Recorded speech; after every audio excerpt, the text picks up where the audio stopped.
Welcome to Frozen Truth. I'm Noah, and today I will tell you a story you are unlikely to ever forget.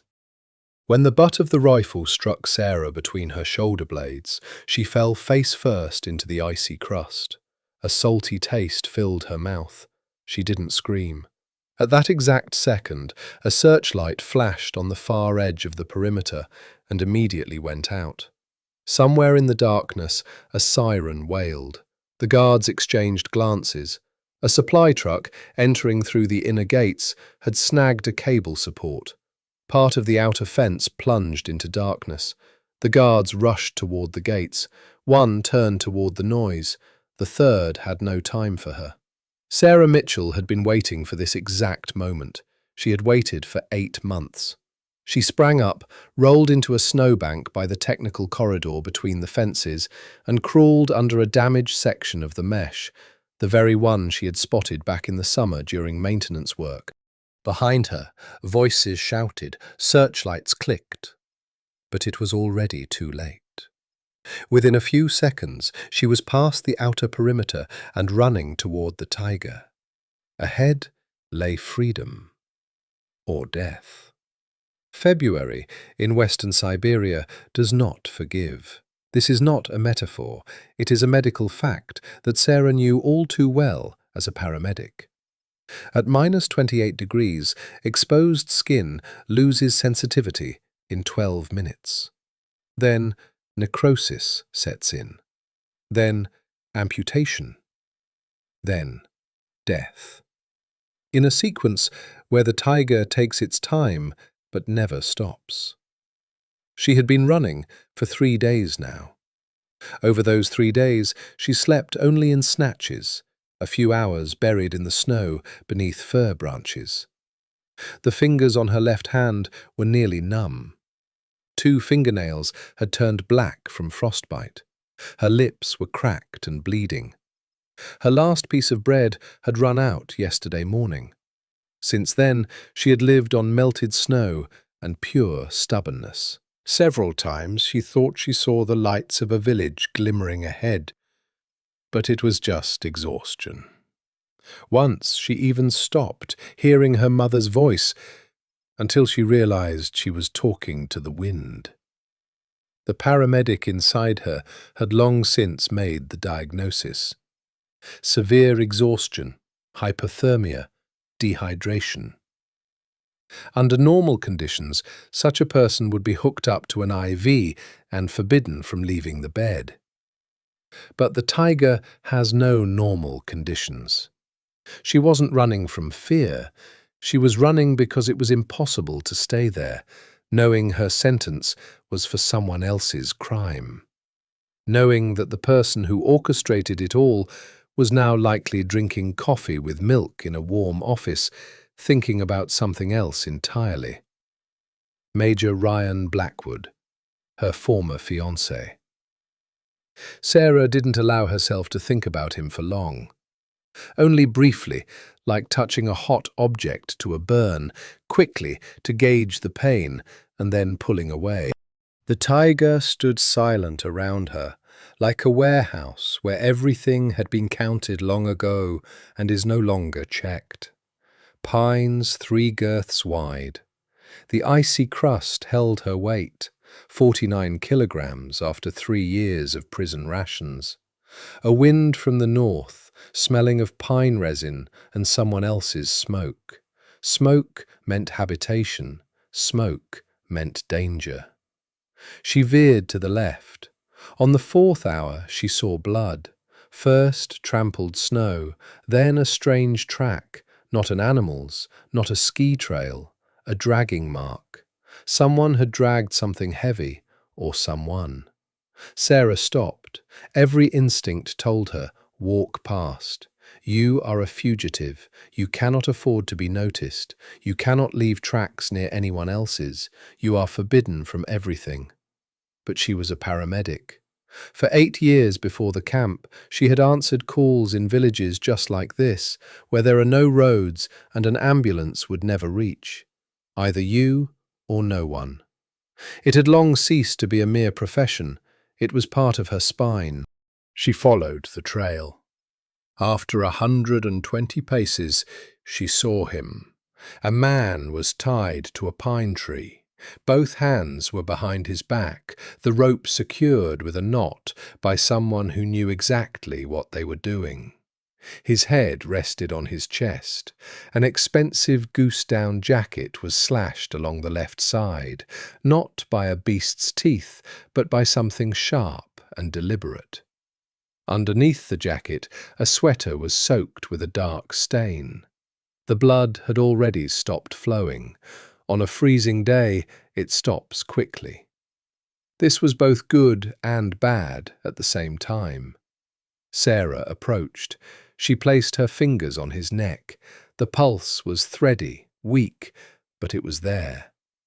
"Hey, can you hear me?" Nothing. She looked around. Several pairs of tracks, at least 2 people, maybe 3. Boots with a deep tread pattern. They had left about an hour ago, judging by how the snow had fallen into the tracks. Whether they were gone for a short while or forever was unknown. Sarah tried to untie the rope. The knot held fast.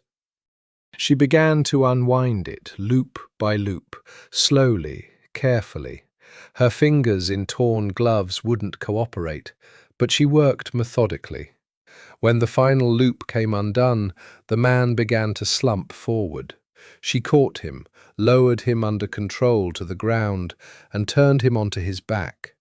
About 45 years old, dark hair with greying temples. His face was plain but distinguished. 3 days of stubble, an abrasion over his left eyebrow, a bruise under his right eye, about 6 to 8 hours old, a gash on his side, about 3 centimeters, shallow, but blood loss in the freezing cold is dangerous. Near the pine tree, a piece of fabric torn from his own jacket lay in the snow.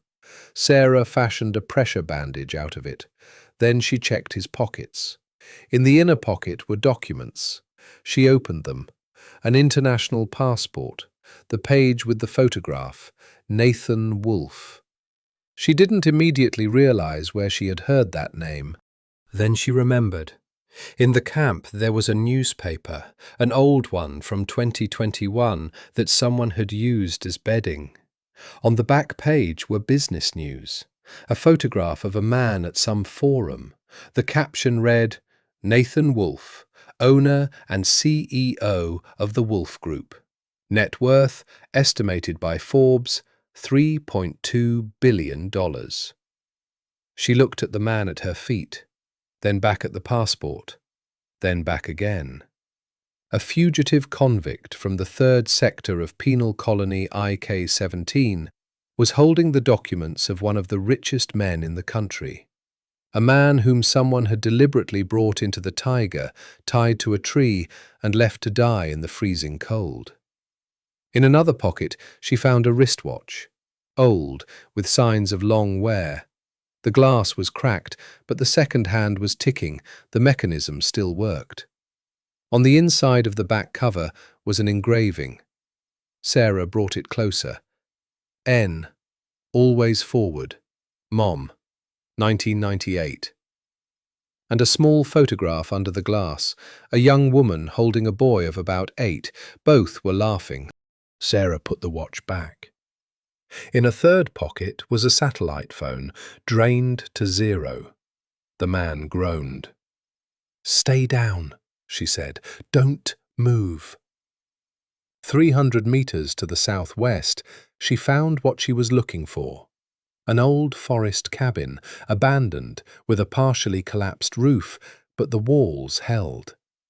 Inside, a small wood-burning stove, firewood under a shed, bunk beds, a pot, and a field ration in a crate. An army ration, expired in 19, but a ration nonetheless. She returned to the man and dragged him on her back. 200 meters, then another 100, then another 80. Twice she fell into the snow and just lay there for a few minutes, gathering her strength. Once she felt she wouldn't stand up again, but the man inhaled hoarsely once more, and she rose. She weighed 49 kilograms. He weighed 85 at least. By the time she dragged him onto the bunk, her hands were shaking and her vision was turning black. But she lit the stove, properly bandaged the wound, using the lining of her own jacket because there was nothing else, and covered him with a tarp from the corner. Then she sank to the floor by the stove and closed her eyes. 5 minutes, only 5. She didn't notice falling asleep. Nathan Wolfe opened his eyes at 8:40 in the morning. Above him was a wooden ceiling stained with soot. To his right, the stove hummed. To his left, someone was breathing. He tried to sit up and couldn't. His right side flared with pain of such intensity that he lay back down and just breathed for a few seconds, staring at the ceiling. "Stay down," a voice said. Even, low, devoid of emotion. Nathan turned his head. Sitting on the floor by the stove, with her knees tucked to her chest, was a woman. Dark blonde hair, cut short, the kind of haircut given where there is no time to think about hairstyles. Sharp cheekbones. Her eyes were grey, not beautiful, but precise, like those of a person used to observing and drawing quick conclusions.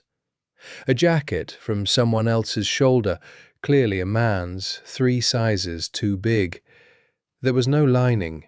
He realized this when he saw the bandage on his side. "Who are you?" he asked. "It doesn't matter." "You bandaged me?" "Yes." "Where did you come from?" She paused. "I was walking past." It was, of course, an untruth. No one just walks past in the taiga in February, but he didn't argue. "How long was I unconscious?" "About 9 hours. I had a satellite phone. It was dead. I found it. I have it." Nathan tried to sit up again, slower this time. The woman didn't help, nor did she stop him. She just watched. He liked that. "Are you a paramedic?" he asked. She narrowed her eyes slightly. "What makes you think that?" "The bandage is professional, and you didn't panic when you dragged me here. It's clear from the tracks in the snow. You worked methodically, taking breaks." A long pause. "I used to be a paramedic," she said. "Used to be." She stood up, walked over to the bunk, and handed him a tin mug with something hot. "From the field ration, instant soup. You won't die." He took the mug. The drink was wretched, yet it was the most delicious thing in his life. "What's your name?" he asked. "I don't go by one." "That's inconvenient." "It suits me." He looked at her for a long time. Then he nodded and brought the mug to his mouth. "Nathan," she said. "I know." "The passport." "Yes. And what do you think?"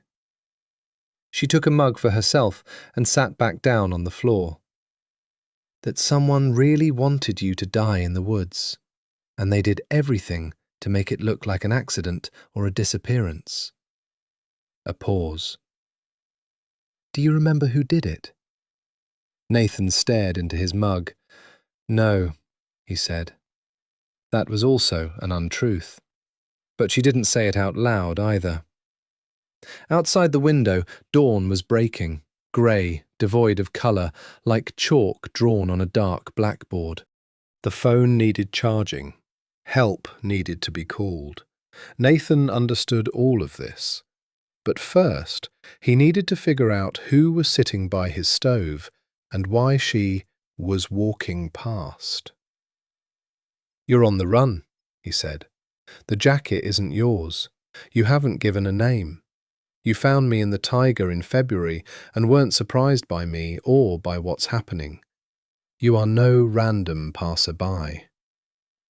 A long pause.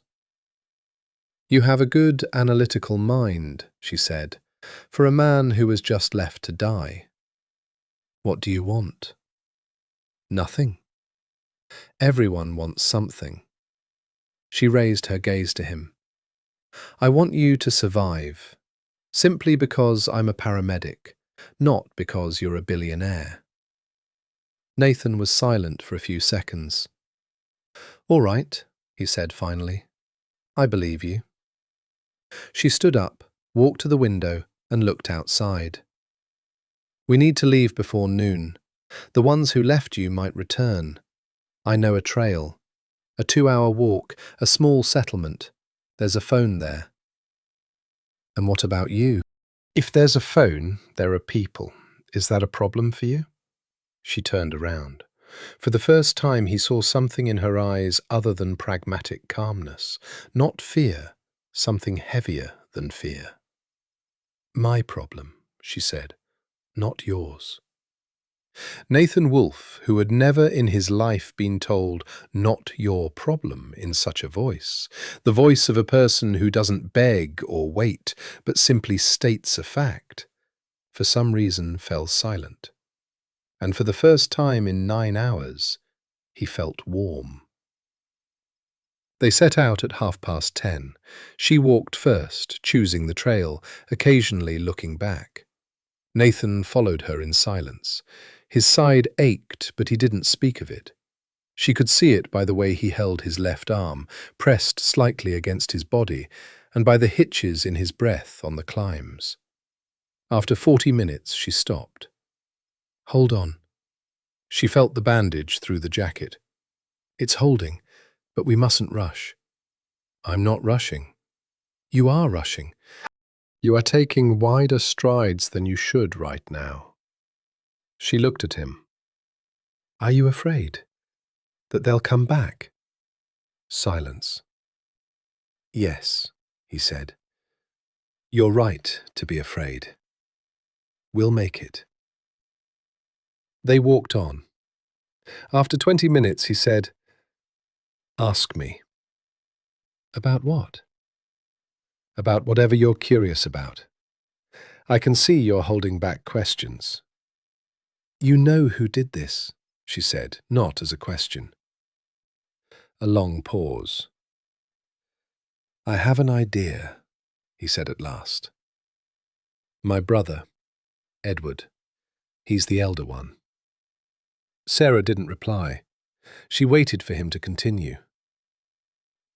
I was supposed to return from a business trip a week ago, but I was delayed. Negotiations that couldn't be interrupted. In my absence, Edward temporarily took charge of the group. A pause. We haven't gotten along for a long time. But you didn't think he would go all the way? No. People always go all the way. When it comes to money, they already consider theirs, Sarah said. Something in her voice made Nathan break his stride for a second. You're not talking about me, are you? No. Another pause. What's your name? He asked again. She walked another 20 meters in silence. Sarah. The settlement was called Ustket. 12 houses, a grocery store with a missing letter in the sign, a diesel generator humming with no intention of stopping, and a keypad phone owned by the shopkeeper, an elderly woman in a knit cardigan. She handed the receiver to Nathan without a single question. Sarah stayed by the door. She knew what would happen next. He makes a call, people arrive, everything spins into motion, and somewhere in that whirlwind, a report about a fugitive convict from penal colony IK-17 will surface. She had already almost opened the door to the outside. Stop, Nathan said. She turned around. He held the receiver in his hand and looked at her. I haven't called yet. Sit down. I need... Sit down, Sarah. Something in the way he said it, not an order, not a plea, but something in between, typical of people who are used to being listened to but know how to speak human to human, stopped her. She sat on a crate against the wall. He sat opposite her. "What were you in for?" he asked. "I don't have to tell you." "I'm not asking as an investigator. I'm asking as a man who owes you his life." A pause. Abuse of authority. Negligence resulting in death. They gave me 5 years. I served 3. What happened? According to the prosecution, I misdiagnosed a patient who died. In reality, the patient died from poisoning that someone else arranged. I tried to prove the diagnosis was correct. They didn't let me. Who? The detective handling the case. Her voice grew flatter than it should have. Ryan Blackwood. Did you know him before? A pause. We were engaged. Nathan was silent for a few seconds. Did he handle the case against you himself? No. He passed it to another detective, but he was the one who gathered the initial evidence base. He was the one who found the witnesses. Sarah looked down at her hands. He was the one with the motive. What motive? The patient who died was a local official. He knew something about a scheme Ryan was involved in. I knew nothing about this scheme, but I was there. I saw that patient alive. I could have given testimony that contradicted the official version. You were removed as a witness. Yes. The easiest way was to blame me for his death. A long silence. The shopkeeper behind the counter pretended to read invoices, but hadn't turned the page for several minutes. Sarah, Nathan said slowly. You said a scheme. What kind of scheme? I don't know the details. I know it involved land plots. The official was the deputy head of administration for property matters. Ryan worked with the prosecutor's office. There was some sort of deal between them. Exactly what it was, I didn't know then, and I don't know now. Nathan lowered the phone receiver onto the cradle very slowly. What was the district called? What? The district where it all happened. Verkhneketski, the settlement of Stryjevoy. It's about 300 kilometers southeast of here. He said it quietly, almost to himself.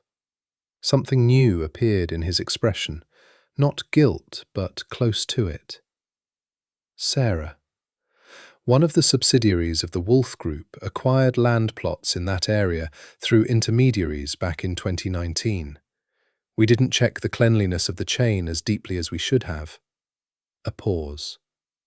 I didn't know about the scheme, but my company was a link in it. Silence. The shopkeeper turned the invoice page too slowly. Sarah stood up, not out of rage, but because her legs could no longer sit still. So, she said, the person who can prove my innocence, whose company was indirectly involved in the scheme that got me locked up, is you. And I found you in the taiga, tied to a tree.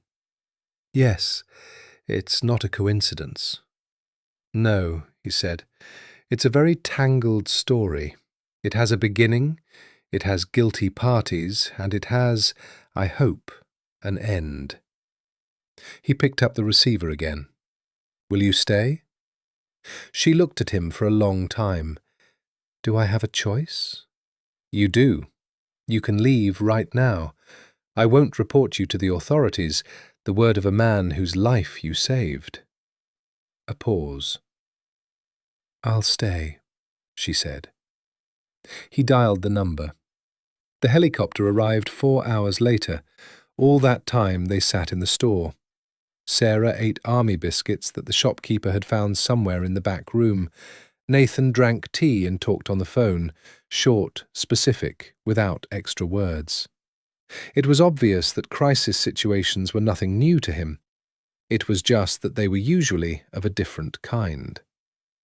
When the roar was heard outside, the shopkeeper crossed herself.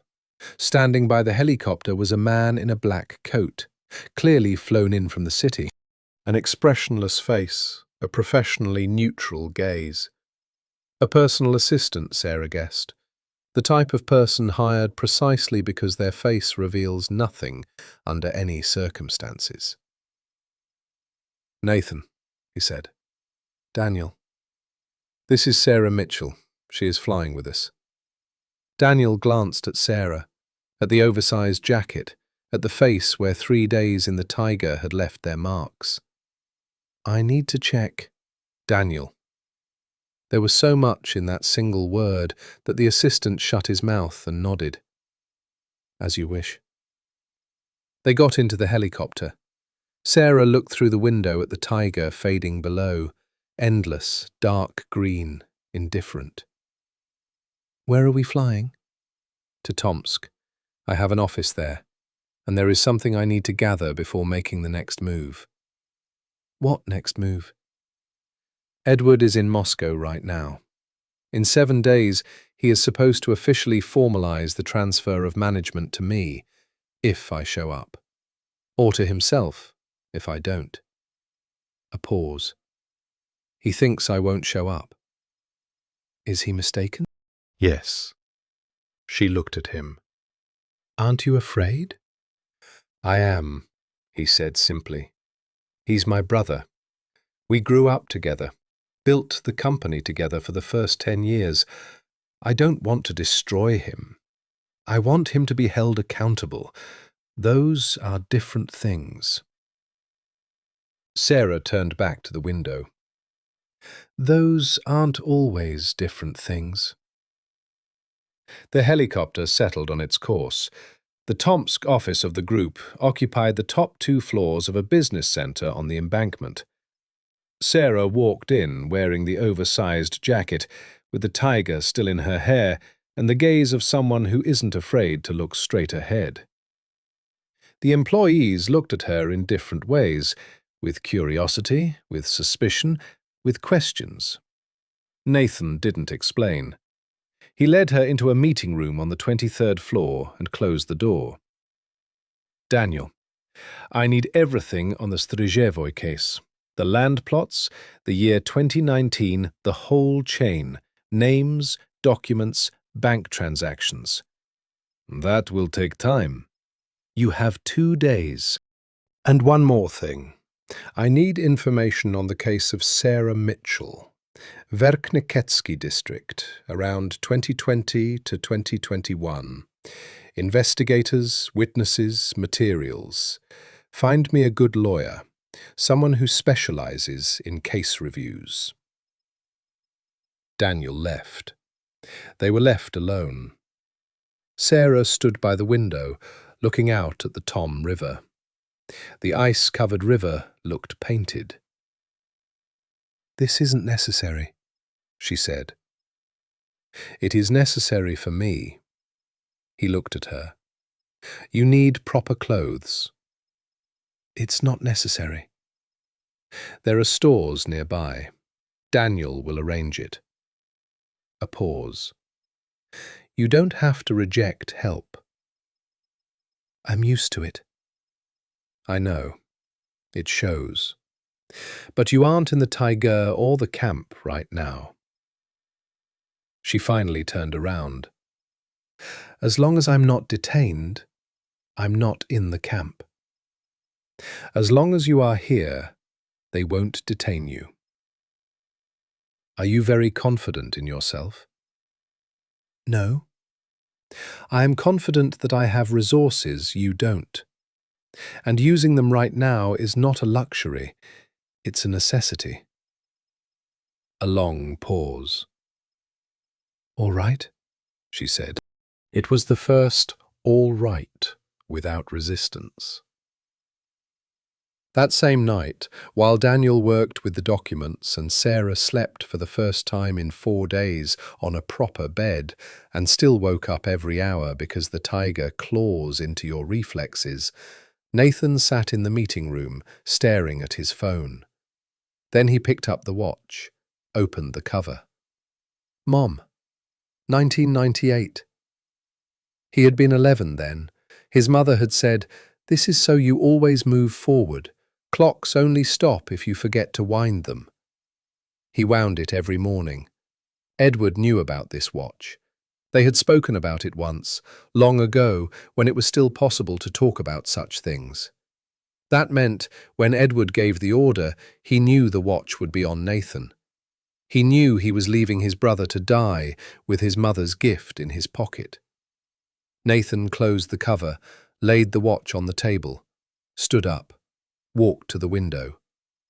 Tomsk slept under the February sky. The bridge lights reflected in the snow-covered ice. He made the call.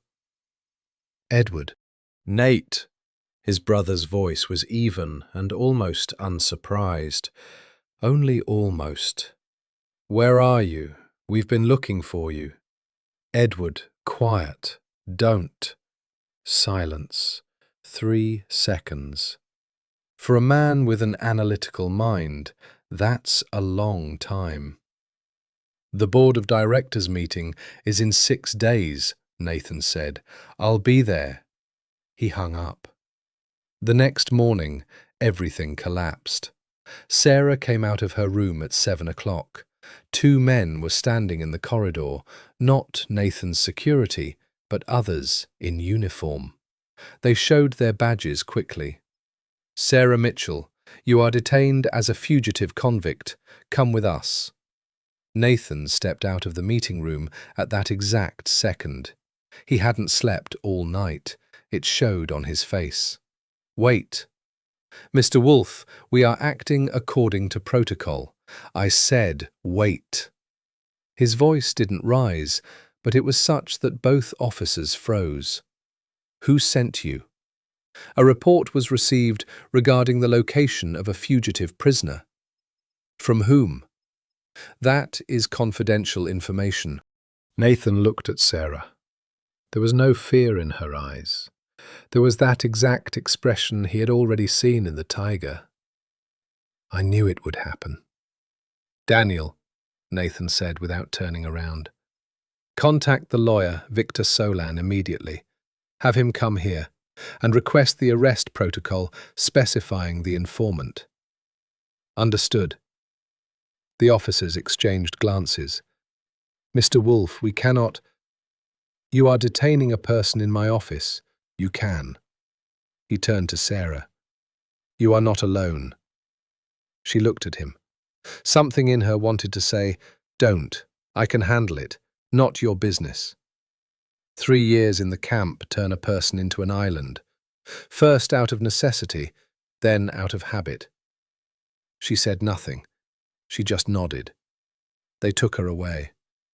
Nathan stood in the corridor, staring at the closed elevator doors.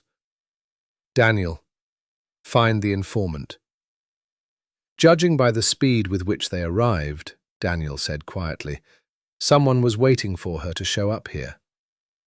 Yes. Only one person knew she was with me. Edward. He was tracking us. He has people in the Tomsk office. He knew I returned, knew she was with me, and he made the first move. What do you intend to do? Nathan picked up the watch from the windowsill where he had learned it during the night, wound it, put it in his pocket. Make a counter-move. The detention centre was 20 minutes away from the business centre. Sarah was processed quickly. The paperwork for her had been prepared in advance. Someone had taken care of it. The cell turned out to be a single, cold one with a small barred window near the ceiling. An iron bed, a mattress, a blanket, sickeningly familiar. She lay down, closed her eyes, and began to think not about what was bad, but about what was known. Known. Someone reported her immediately after she appeared at the office.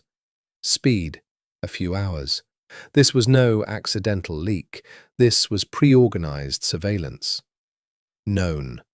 Nathan didn't give her up. He could have, but he didn't. That was important. Known. She was being watched, which meant Nathan was too.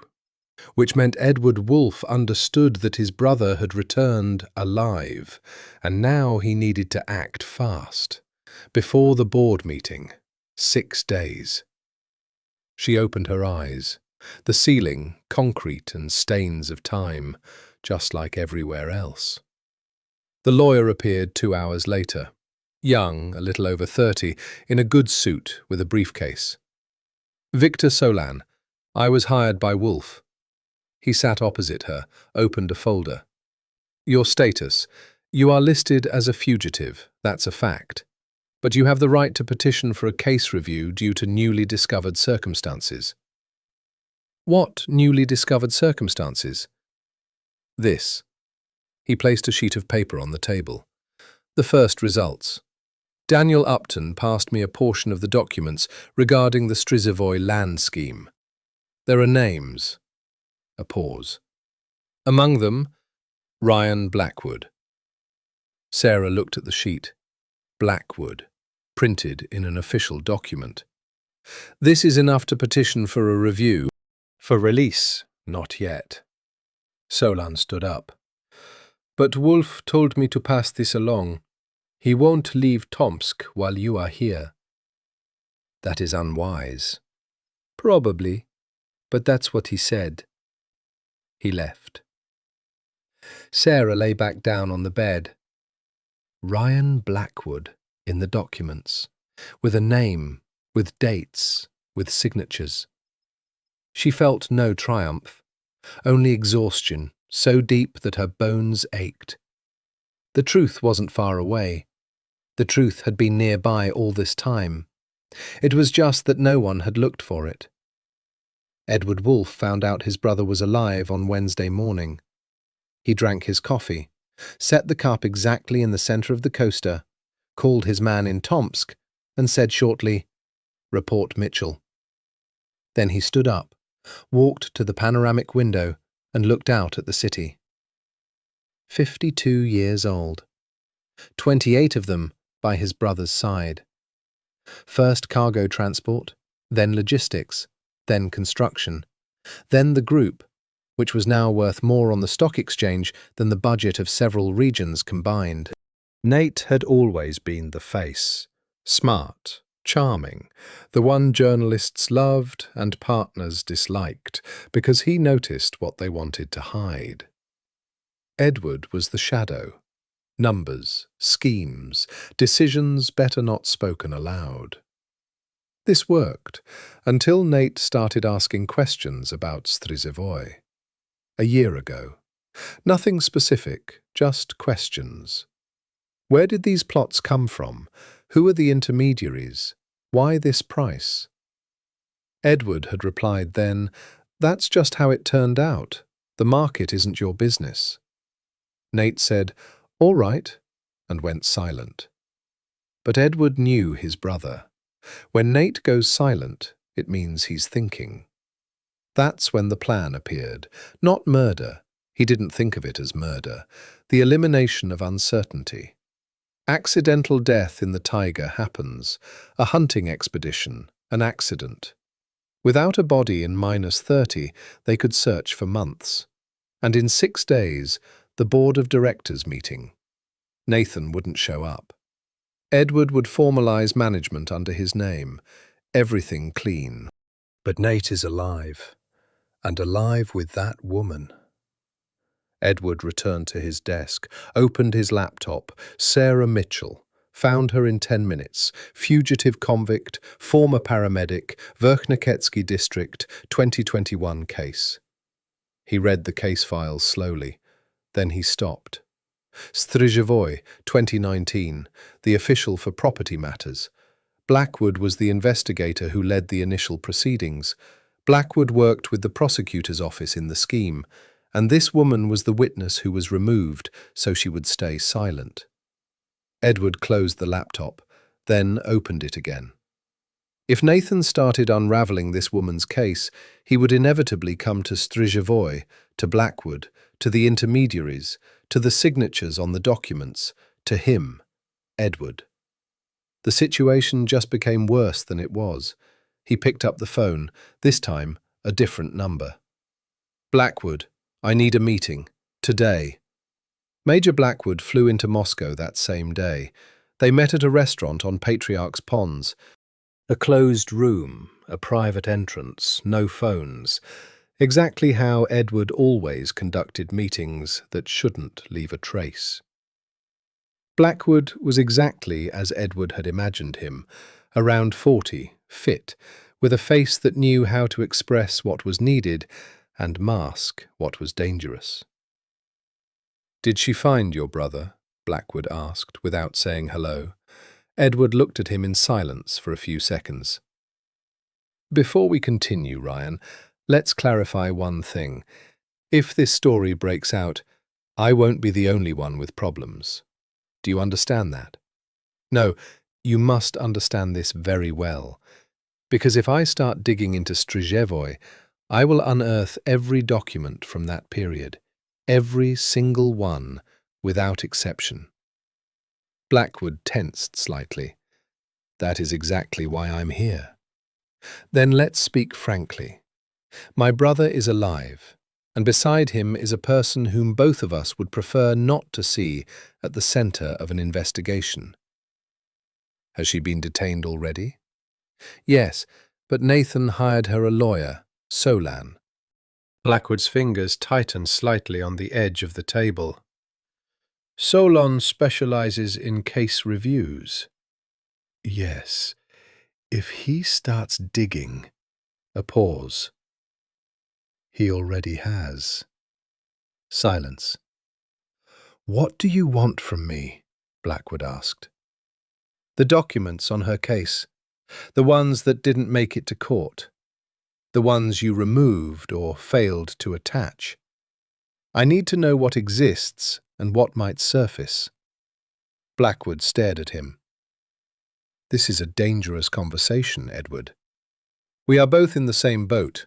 You because of the scheme in Strzyżewo, me because of those same land plots. The only difference, you face prison time. I don't yet." "Exactly." Blackwood pushed his glass away. "There is one witness, an old man, a neighbor of that patient. Back then he said he saw something. I convinced him not to testify. He still lives in Strzyżewo. He's keeping quiet. But if they approach him with an official request, he might not hold out. Old men start thinking about their conscience toward the end of their lives." "The name?" "Stephen Zachary, 68 years old, 4 Lesnaya Street." Edward memorized it. Didn't write it down, memorized it. "Good, I'll handle it." "How?" "Not by your methods. I'll offer him money. He'll move to his relatives, somewhere they won't find him. This will buy time." Edward stood up. "And time is everything I need right now. 6 days until the board meeting, and after that, I'll ensure my brother doesn't ask any more questions." "How?"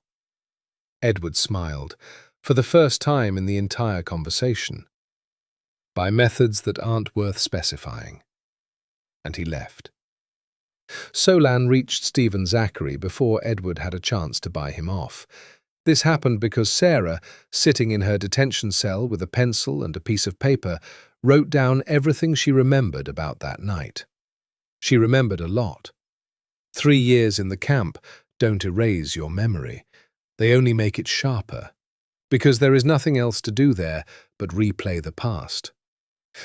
The patient, the deputy head of administration, Simon Hargrove, had been brought to her with symptoms of acute heart failure.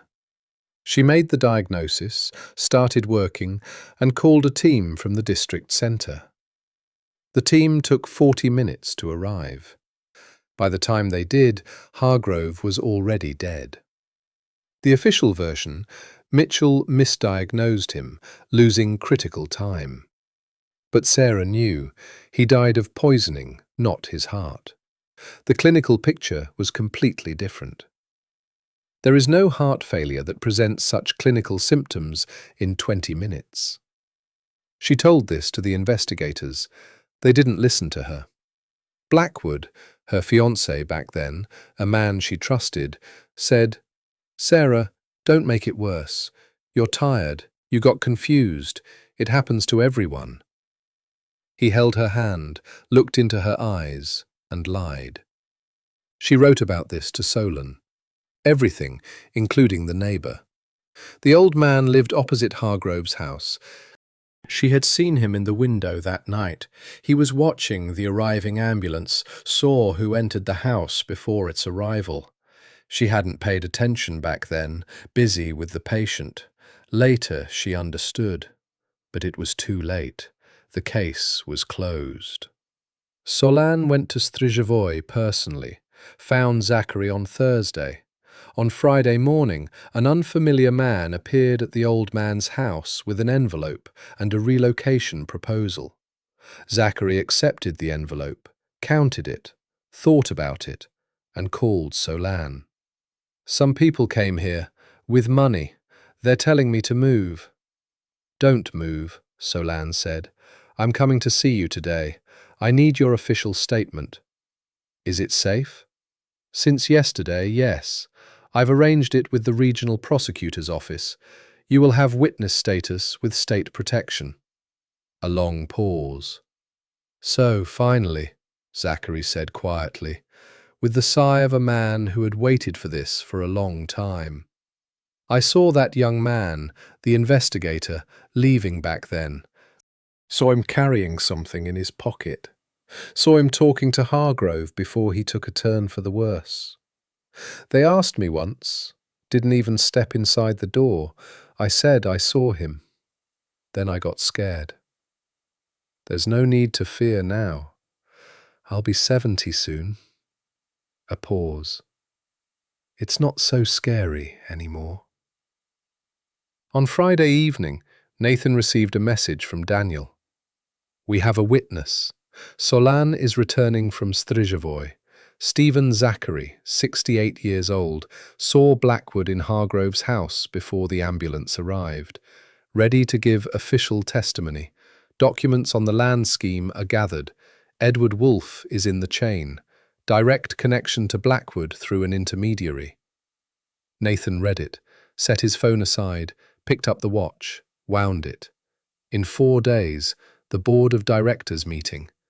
He called the investigative committee. Saturday, 9 in the morning. Sarah was sitting in her cell when the door opened and Solan entered. "There's news, good and bad." "Bad first. The petition for a case review has been accepted for consideration. That's good. The review period is 2 to 6 months. For release, the next hearing is in 3 weeks. Sarah looked out the window. "So I'm staying for now?" "Yes, but there is another option. If Wolfe officially declares that you became a witness to a crime against him and that your release is necessary to give testimony, that's a different procedure. Faster. He is ready. He already filed the statement yesterday evening." Sarah closed her eyes. She hadn't expected this. Not because she doubted him, but because she was used to expecting the worst. 3 years in a system working against you turns a person into a skeptic. Will it work? It should, but... Solan paused. "Last night someone filed an anonymous statement, claiming that you allegedly threatened Wolfe in the taiga, demanded money, and held him hostage." Sarah opened her eyes. "What?" "Anonymous. No signatures, no details. But the court is obliged to consider it. The investigator on your case requested additional time. Another week. A week. Right up to the board meeting. They both understood this, and both remained silent." "The investigator," she said. "Who is he?" "From the district prosecutor's office. Standard profile. Who assigned him to this case?" "A question I also asked this morning. No answer yet." "Find out. It's important." Investigator Rogers was assigned to the case on Wednesday, the day before Sarah was detained. Solan found this out by Saturday afternoon. He called Nathan. "Rogers works under Blackwood, from the same department. The connection isn't direct, through an intermediary, but it's there. Meaning Blackwood knew about the arrest in advance and organized it." "Good. What do you mean, good?" "It means we know exactly where each of them stands. Solan, I need a direct line to the Federal Investigative Committee, bypassing the regional level." "That's not easy to arrange. We need an official reason." proof that the regional prosecutor's office is sabotaging legitimate investigative actions. If Rogers is intentionally delaying the case on Blackwood's orders, that is the reason. We just need proof of the connection. Give me 24 hours. Exactly 24 hours was all Daniel needed to find the correspondence. Or rather, not to find it from scratch. The group's security service had already uncovered part of this chain a year ago when Nathan first took an interest in the strange deal in Stryjevoy. Back then, the investigation was halted. Direct evidence was lacking. But Daniel had saved copies. Now, after Sarah's detention and Blackwood's appearance in this story, the old scattered pieces finally came together into a chain. Through an intermediary account created 2 years ago, used twice. Once, during the organization of a voluntary departure of an inconvenient employee from the group. The other time, 3 weeks ago, when Blackwood received 200,000 rubles from an anonymous source marked for consultation. A consultation on the Mitchell case. The sender was a shell company, but the company conducted its transactions through a bank that serviced Edward Wolf's structures. The chain was long, but it existed. On Sunday morning, Nathan personally arrived at the Federal Investigative Committee with a folder of documents, a flash drive of correspondence, and an official statement about interference in the course of an investigation. By Sunday evening, inspectors arrived to audit Rogers. After reviewing the materials, the inspectors made a decision to change Sarah's restrictive measure until the conclusion of the audit. On Monday morning, Sarah Mitchell walked out of the detention centre. She stood on the steps in the same jacket she had been taken in. Only now she wore normal clothes underneath, passed along by Solan the day before. Nathan stood by the car. "You look better," he said. "You look worse." He laughed, genuinely, not for show. "How is your side?" "It hurts." He opened the door. "Get in. We need to talk about what comes next." "Are they reviewing the case?" "Officially, yes. A forensic audit has been ordered. Zachary has already testified in the presence of a prosecutor, but it will take time." "I know." "Sarah, the board meeting is on Thursday. I want you to be there." She looked at him. "Why?" "Because what happens at the meeting directly concerns you. Blackwood, the Stryjevoy scheme, Edward, it's all one story, and you are part of it." "I'm still officially a fugitive. The case hasn't been reviewed." "You are a witness in an attempted murder case. That's a different status. Solan set everything up correctly." He looked at her. "Will you come?" A long pause. "Yes." Outside the window, Tomsk rolled past. Ordinary urban life, with people, stores and lights. Sarah looked at it as something she needed to get used to all over again. 3 years isn't just a prison sentence, it's a lost past, and a future that has to be rebuilt from scratch. "Nathan." "Yes." "That business with the company, with Stryjevoy, you didn't organize it. You didn't know." "I know." "But you could have known sooner if you had dug deeper back in 19. Silence. "Yes," he said. "I could have." "That doesn't absolve me of responsibility." "No, it doesn't." He looked straight ahead. "That's exactly why I'm here, instead of on a plane to Singapore." Sarah turned back to the window. "All right," she said. It was the second all right, without resistance. On Tuesday, news arrived that seemed to change everything.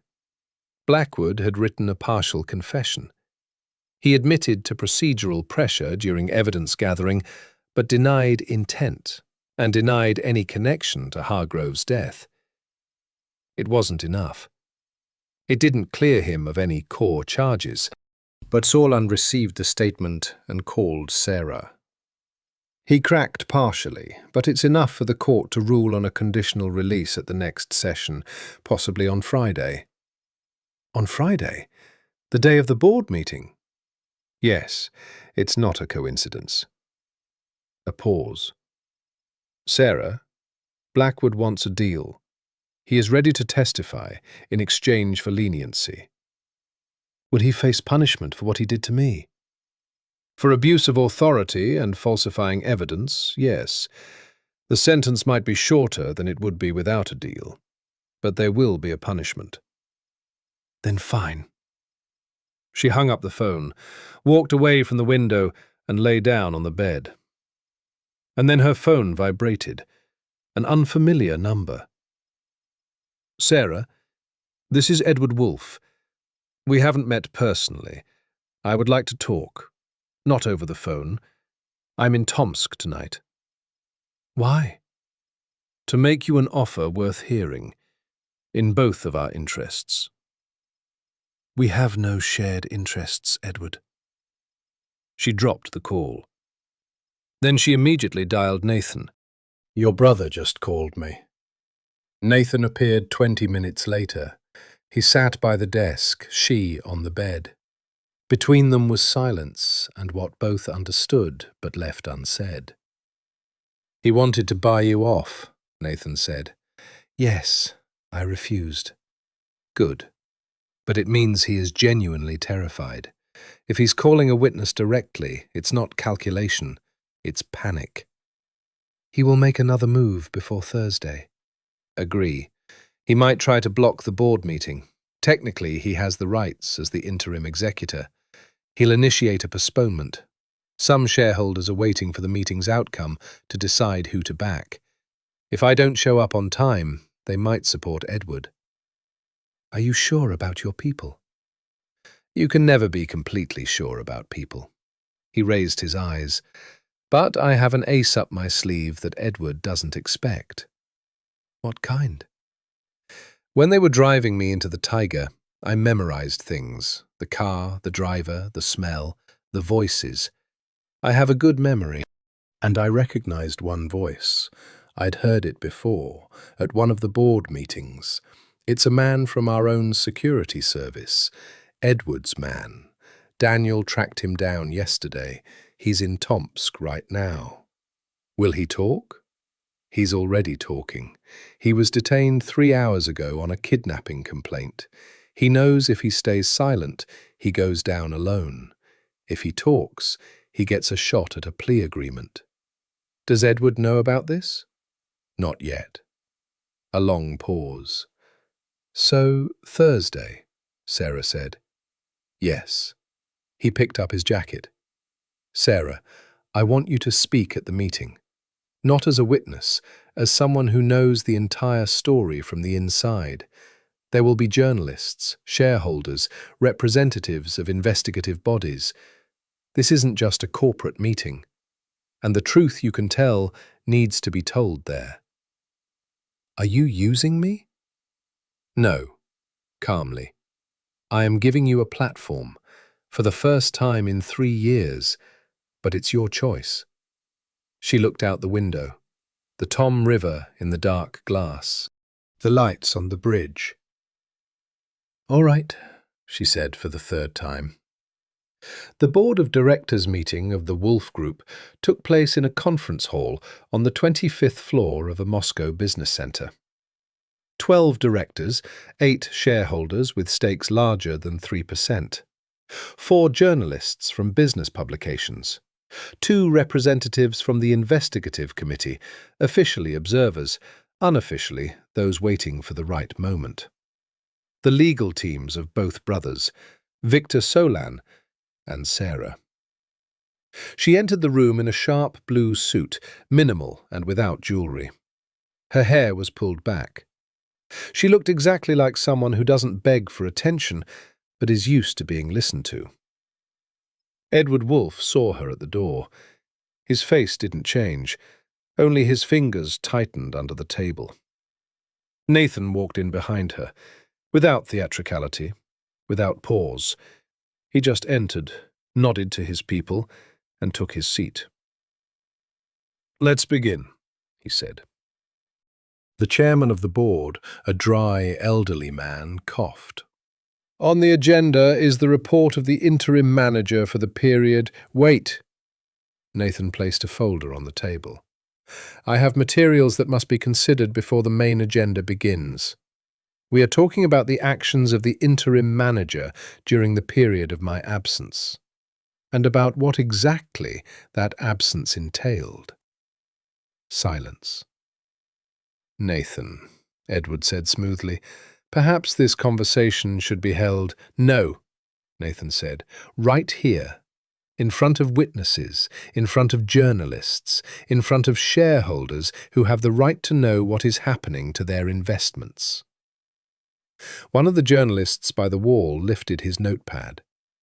"In February of this year, I was kidnapped by people acting on someone's orders. I was taken into the taiga and left to die." Nobody moved. "I am alive thanks to this woman." He looked at Sarah. She stood up. "Sarah Mitchell," she said evenly, "former paramedic. Until recently convicted under a fabricated case tied to the very same criminal scheme that paid for my kidnapping." The silence shifted, no longer inquisitive but tense, like the air before a thunderstorm. "This is absurd," Edward said. "These are documents," Nathan replied. Daniel walked up to the projector. The first bank statement appeared on the screen. A transfer of 200,000 rubles from an intermediate account to an account linked with Blackwood. The date, 2 weeks before Mitchell's detention in the Tomsk isolation facility. "This is a payment to the investigator for organizing the detention of a witness. The transfer was made through Alpha Resource LLC. The founder of this company is Kevin Kirby. Kirby is a trusted proxy of Edward Wolfe." Next slide. "A contract between the group and the intermediary for the Strzyżowy land deals. The year 2019, signed on behalf of the group by Edward Wolfe. This is participation in the land scheme, because of which the official Simon Hargrove was killed and Mitchell was convicted." Next. The testimony of the detained Security Service employee. A printout stamped by the investigative committee. The date, Tuesday. "This is the testimony of the man who personally participated in my kidnapping." He names the client. Nathan looked at his brother. "You, Edward." Edward Wolfe stood up. "This is a fabrication. Do you all understand what is happening?" He turned to the shareholders. "A man disappears for a week, returns with a fugitive convict, and brings a folder of alleged evidence. Are you truly ready to believe this spectacle?" The documents were submitted to the investigative committee on Monday, one of the observers in the corner of the room said, calmly, without inflection. "Their authenticity has been verified." He stood up. "Edward Wolfe, you are detained under a initiated criminal case on charges of organizing the kidnapping of a person, large-scale fraud, and obstruction of justice." Someone in the hall exhaled. Not a word, just a collective breath. Several people at once. Edward stood there. The people around the table averted their eyes. One shareholder quietly shifted his chair, an inch further away from Edward. "My client denies. Your client is detained. All objections go through the attorney." Edward took a step to the side, not toward the exit, just a step, as if looking for a place where none of this was happening. There was no such place. He looked at his brother. Nathan looked at him without triumph, without malice, just looked. In that gaze was the answer to a question Edward probably hadn't even asked himself. "Did you think I wouldn't find out?" "I didn't want to," Edward said, quietly, almost to himself. "I know," Nathan said, "but you did." Two officers in plain clothes approached from both sides. One of the journalists was already typing on his phone. Sarah stood by the wall and watched. She thought she would feel something immense, triumph, relief, a rage that had finally found an outlet. She felt exhaustion, deep exhaustion, like after a long run. But not the kind of exhaustion that destroys, rather the kind that comes when you can finally stop. On Friday morning, Blackwood went to the investigative committee himself, without being summoned, without a subpoena. He laid a folder of documents on the table. "I am ready to give full testimony, voluntarily." The investigator, a young woman with a pen behind her ear, looked at him. She pointed to the chair opposite. Blackwood sat down. Outside in the corridor sat Solan. Not because he had the right to be present, but because he wanted to know as soon as possible. 3 hours later, he called Sarah. Blackwood gave full testimony, confirmed the fabrication of the case, confirmed the connection to the scheme, confirmed he acted in its interests, and that he was the one who organized your detention in Tomsk. A pause. "Sarah, he gave a reason, why he did it initially." "What reason?" "Why, when you were still together, he didn't just walk away, why it was necessary to lock you up."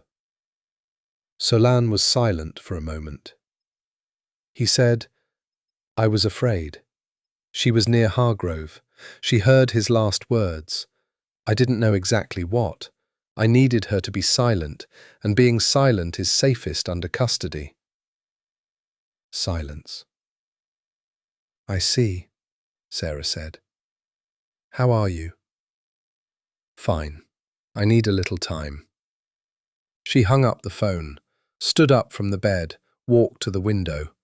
The Tom River, morning light. Someone was walking along the embankment with a dog. Ryan Blackwood was afraid, simply afraid.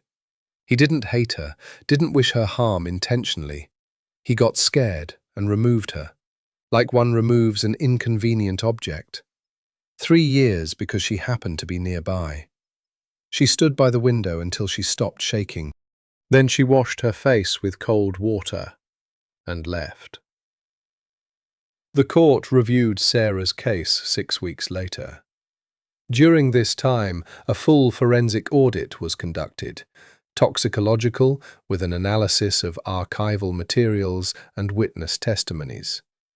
Zachary testified in court in person, Blackwood in writing under a plea agreement. Restored telephone conversations confirmed the chronology of events. Sarah Mitchell was declared innocent. That day, she sat in the courtroom and listened to the judge read the decision. The words drifted past her, formal, legally precise, unemotional. The court is not to blame for how a decision is read. Solan sat nearby. Further down was Nathan. When the judge finished, Solan said something, congratulated her, it seemed.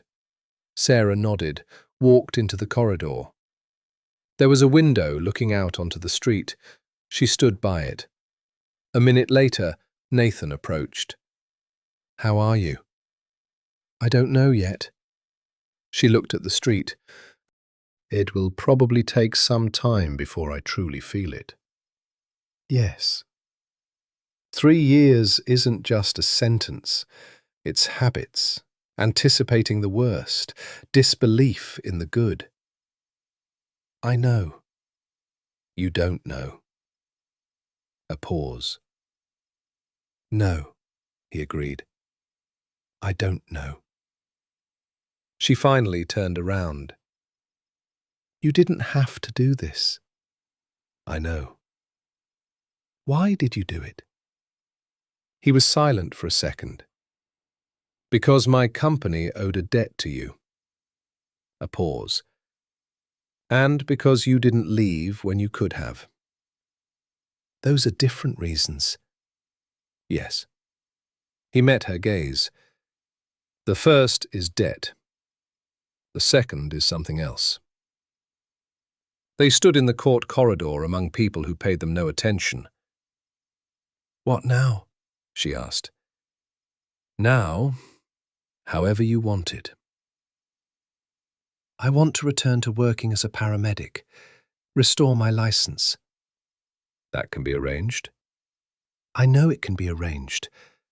I'm not asking for help. I'm stating what I want. Nathan nodded. All right. And one more thing. She paused. You spoke of a foundation. Yes. I plan to establish a foundation to help people who have become victims of judicial errors. It's called the Truth in Time Foundation. I would like you to participate if you want to. In what role? Whichever you choose. She thought for a moment. I can screen cases, medical ones first of all, where false accusations are tied to medical errors or expert opinions. I know how it works from the inside. That is exactly what I had in mind. Silence. All right, she said for the fourth time, this time entirely without resistance. Edward Wolfe received 8 years. The court factored in the organization of a kidnapping, participation in a fraudulent scheme, and obstruction of justice. He spent the first year and a half in a detention facility. Appeals were filed 3 times, all 3 rejected. His people in the company resigned, some immediately, others waited, until it became clear there was no turning back. Blackwood received 5 years for fabricating a case, abuse of power, and complicity in a fraudulent scheme. They said that at first he tried to behave in the isolation ward like a man of influence. Then he stopped. Influence is not something you take with you. Zachary left Strzyżowy not because he was forced out, but because he wanted to. He moved to his daughter's place in Novosibirsk. Once he called Solan. I kept thinking, did I speak up too late or not? Just in time, Solan said. The old man was silent. Thank you. Sarah restored her license by May. This required a month of paperwork and a single conversation, which she conducted on her own, without a lawyer, without Nathan, one-on-one with the head of the medical board. She worked at an emergency clinic on the outskirts of Tomsk, not in the capital, not in an expensive centre, in a regular district clinic where there are lines from the morning and a shortage of everything. It suited her. The Truth in Time Foundation opened in September. The press conference was modest. A room for 40 people, a few journalists, representatives of human rights organizations. Nathan spoke briefly about how judicial errors are not an abstraction, but real people, real years, something that cannot be returned. About how a company bears responsibility for more than just profit. Then the floor was given to Sarah. She spoke for 5 minutes, about what it's like to know you are innocent and be unable to prove it. About how the taiga in February teaches you to value what seems to be taken for granted. Warmth, the voice of another person, the chance to go to sleep without wondering if they will open your door tomorrow. I don't want anyone to pity those who ended up where I did. Pity doesn't help. A system that works helps. One person who doesn't walk away helps. An old man who, at nearly 70, decides that conscience is more important than fear helps. A pause. That is the truth. The room was silent for a second. Then it applauded, not wildly, but for a long time. That evening, Nathan handed her the watch. They were standing on the stairs near the exit of the conference hall. People were already dispersing. The air smelled of coffee and autumn. A first chill pulled in from the open door. "Take it," he said. Sarah looked at the watch. "It's yours." "I know, but you found me with it. It's connected to what happened. I want you to keep it, as a reminder." "About what?" "That you can always move forward, even when it feels like you can't." She looked at him. Then she took the watch, opened the cover. N. Always forward. Mum. 1998. The photograph. A young woman holding a boy, both laughing. "Good mother," she said. "Yes."